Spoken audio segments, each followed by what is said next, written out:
Alright lads, this is Fenner from Frenetic Array. I got my team shirt on today and I thought I'd just do a quick video on basically the only viable ZvZ build at the minute, except for all-ins. A guy asked for me to do this video. He's one of my first subscribers, I think, at least one of the first 500, so shout out to Heath, and let's get straight into this build, guys. So first off, and as always Zerg friends, we want to start off with a 9 Overlord. You want to be spreading your Overlords throughout the game. I send the first Overlord to the natural, which will then go into the main if he's gone hatch first to check the gas. And I send the second one to the third. You could send it on paths like these to get a better scout of what's coming. But the first Overlord wants to come back here at some point to be able to see what's coming out of the base. And then I'm not really too keen on spreading that many Overlords though, like the next 2 or 3 maybe. Because nowadays that it's Muta versus Muta all the time, if you spread too many Overlords, they're all just going to die to the Mutas that pop. So I think like 1 Overlord here, 1 Overlord on the third, and then maybe 1 on each path across the map is really good. And then 1 outside your base as well, just in case there's some baneling pressure, then you can go ahead and it's easier to defend. Then after that, we're going to go ahead and get a hatchery on 16 supply. Run straight up to 17 supply, and as soon as you hit 17 supply, go ahead and take an extractor, and then 16 supply, you want to get a spawning pool straight after, so send that drone out, and here we go, spawning pool, woo! And then going up to 17 supply and picking up another Overlord as soon as this lava comes up. There we go, 17 Overlord. And then as soon as the spawning pool pops, you want to go ahead and get a queen from each base. As soon as that finishes, get a queen from there. And you can build a pair of lings at this point as well if you want, but it's not necessary. You can see everything that's going on with the Overlord that you've got outside their base, which will end up around here. So you'll be able to see lings moving out if they come out and be able to react like that. As soon as you have 100 guests, you want to go ahead and start. Then at 25 supply, you want to go ahead and get yourself an Overlord, and as soon as you've got 50 gas as well, you want to throw down a baneling nest. Where's my baneling nest?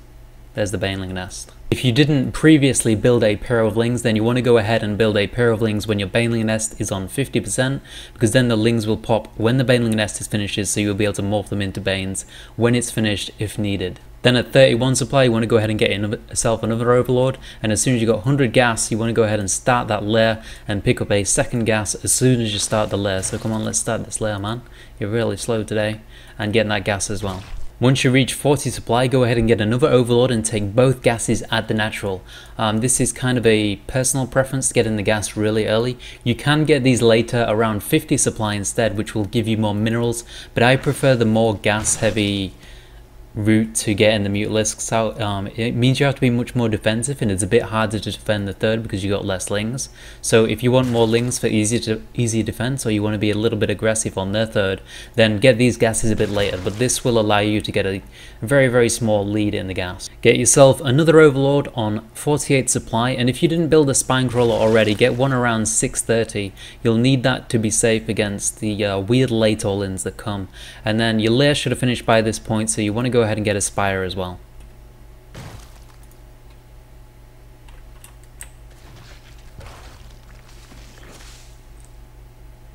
Then the build is pretty much finished from this point. You want to start pumping lings, and once you've got full saturation, on both bases, then you want to go ahead and take your third base, as long as you've got full saturation on both bases, and you want to pump lings to either defend or get aggressive on their third, because we're going to assume Muta versus Muta since this is HotS. Then after your ling bane engage for the thirds, it usually comes down to who can do the most damage on the third, who can deny it.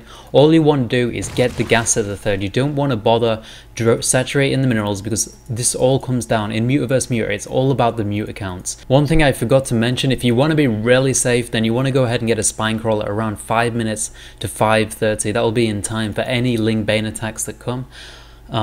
You kind of have to get it blindly if you want to be safe in HotS, because all of the maps, it's really, you can't overscout the gas because of the length of the maps. Like in HotS, this is one thing that really bothers me. In Wings of Liberty, you could Overlord scout their gas, so you'd know exactly when they're going to finish their speed, when they can be aggressive, and you could just time your spine out for that, and time your bane nest out for that. So nowadays, it's more you go with a set build, and you just try and cover all your bases. So that 5 minute to 5:30 spine is really good if you want to be really safe. You can hold everything without it, but you have to be perfect with your control. I do skip it in this game, but my teammate goes ahead and gets it, so he plays a bit safer, and he ends up winning this game as well, so it doesn't set you that far behind.